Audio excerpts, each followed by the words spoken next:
तर नागपूरमधील हिंसाचाराच्या घटनेनं एकीकडे खळबळ माजलेली असतानाच आणखी एक संतापजनक बातमी समोर आली आहे।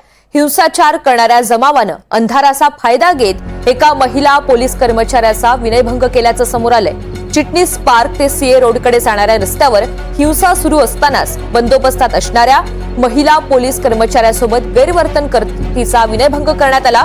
दरम्यान महिला कर्मचाऱ्यानं स्वतःची सुटका केल्यामुळे मोठा अनर्थ टळलेला आहे।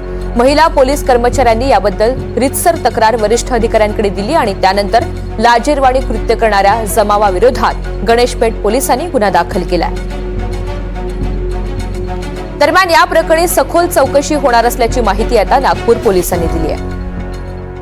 की नागपूरमध्ये सुरक्षा व्यवस्था जी आहे ती वाढवण्यात आलेली आहे आणि महिला पोलीस कर्मचाऱ्यांवरती विनयभंग झाल्याची घटना घडली होती। त्याच्यामध्ये एफआयआर दाखल आहे आणि त्यांचा आयडेंटिफाय पण आपण करतोय। जे फुटेज मिळाले आहे ज्या मीडियाच्या माध्यमातून किंवा या ठिकाणी सीसीटीव्ही आहे त्याच्या माध्यमातून त्यांना आपण आयडेंटिफाय करतो।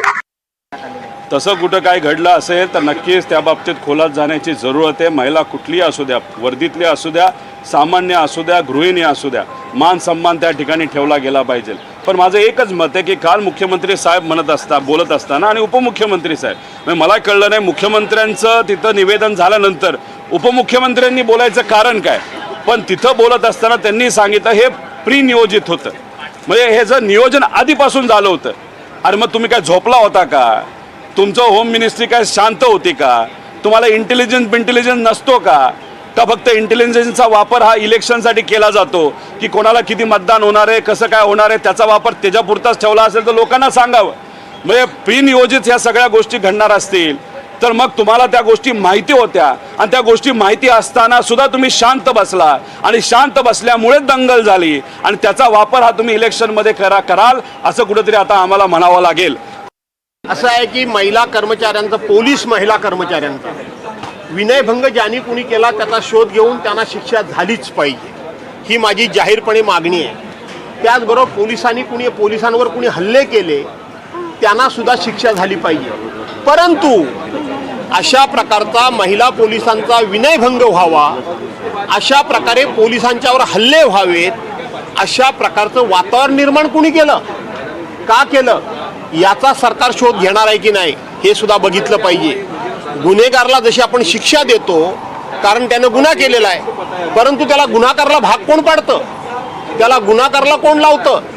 आणि म्हणून जेवढा गुन्हेगार याला शिक्षेस पात्र आहे, जेवढा दोषी आहे तेवढा गुन्हाकाराला लावणारे सुद्धा दोषी आहेत। जो काही हिंसाचार झाला त्याची पूर्ण सखोल चौकशी सरकार करणारच आहे, गृह विभाग करणारच आहे। परंतु आज सकाळपासून प्रसार माध्यमांमधून असं समजतंय की काही महिला पोलिसांसोबत देखील अश्लीलता झाली आहे। हे आम्ही अजिबात खपवून घेणार नाही, याचा मी तीव्र शब्दात निषेध करते। मागे देखील रजा अकादमीचा काही कार्यक्रम या आझाद मैदानावर मुंबईमध्ये होता, त्यावेळी देखील महिला पोलिसांबरोबर छेडखानी झाली आणि अशा गोष्टी महाराष्ट्रात चालणार नाही।